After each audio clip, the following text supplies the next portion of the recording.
નમસ્કાર, આપ જોઈ રહ્યા છો ICB 24 ન્યૂઝ. જોઈએ આજના સમાચાર. વડોદરામાં આજથી વિશ્વામિત્રી નદીના 27 કિલોમીટર વિસ્તારમાં 2 દિવસ સુધી મગરોની ગણતરી શરૂ કરવામાં આવનાર છે. મગરોની ગણતરી માટે વન્ય પર્યાવરણ દ્વારા સ્થાપેલા ગીર ફાઉન્ડેશન ગાંધીનગરને કામગીરી સોંપવામાં આવી છે, જે માટે ફોરેસ્ટ અને NGOના કાર્યકરોની સયાજીનગર ગૃહ ખાતે મીટિંગ યોજવામાં આવી હતી અને તેમાં મગરની વસ્તી ગણતરી માટે ટ્રેનિંગ આપવામાં આવી હતી. વડોદરામાં વેમાલીથી તલસટ ગામ સુધી અંદાજે 25 થી 27 કિલોમીટર વિસ્તારમાં વસ્તી ગણતરી કરવામાં આવનાર છે, જેમાં 1 કિલોમીટર દીઠ એક ટીમ બનાવવામાં આવી છે, જેથી કુલ 27 જેટલી ટીમો કામ કરશે. શિયાળામાં મગર સવારે બહાર નીકળતા હોય છે અને રાત્રે બચ્ચા બહાર નીકળતા હોય છે, જેથી ટીમો દ્વારા ડે કાઉન્ટિંગ અને નાઇટ કાઉન્ટિંગ કરવામાં આવશે. આ દરમિયાન ફોટોગ્રાફી કરવામાં આવશે અને ડ્રોનથી પણ વિડીયોગ્રાફી કરવામાં આવશે. દરેક મગરના માથાનો ભાગ અલગ હોવાથી ફોટો અને વિડીયો પરથી ડેટા એનાલિસિસ કરવામાં આવશે.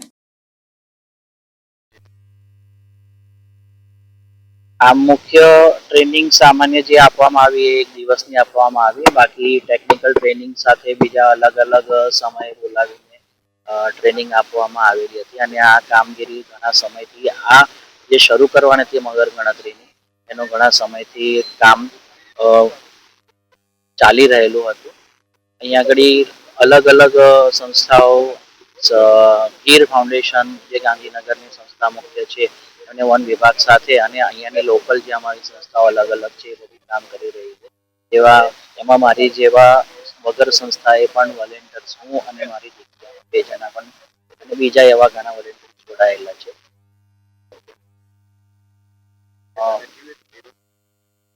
ટ્રેનિંગમાં તો ઘણું બધું જાણવા મળ્યું. ટ્રેનિંગમાં તો એટલી સરસ રીતે જાણવા એ વસ્તુને મળી કે મનુષ્યનો જન્મ જે મનુષ્યની ઉત્પત્તિ થઈ એના પહેલાથી પણ વર્ષો પહેલાથી મગરની વસ્તી હતી. મગર અસ્તિત્વમાં હતા. ડાયનોસોર્સના પહેલા પણ મગર હતા. ડાયનોસોર્સ આવીને જતા રહ્યા ત્યારે મગર આજની તારીખમાં પણ અસ્તિત્વ ધરાવે છે. એ વાતની પણ એક મહત્વની જાણકારી આપવામાં આવી. સાથે સાથે કઈ રીતે ટ્રેકિંગ કરવાનું છે, આની અંદર ડ્રોનનો પણ ઉપયોગ લેવાશે કે જેવા કાંઠા અમુક વિસ્તારોમાં જ્યાં આગળ નીચે અંદર જઈને ઉતરીને નદી કાંઠાએ ઉતરીને શક્ય નથી ગણતરી કરવાનું, તો એક સાથે બધી જ સ્થળો બધા કવર કરીને ચાલી રહ્યા છે, જેથી કરીને શું છે કે ગણતરીમાં બને એટલો ચોખ્ખો આંકડો મળે.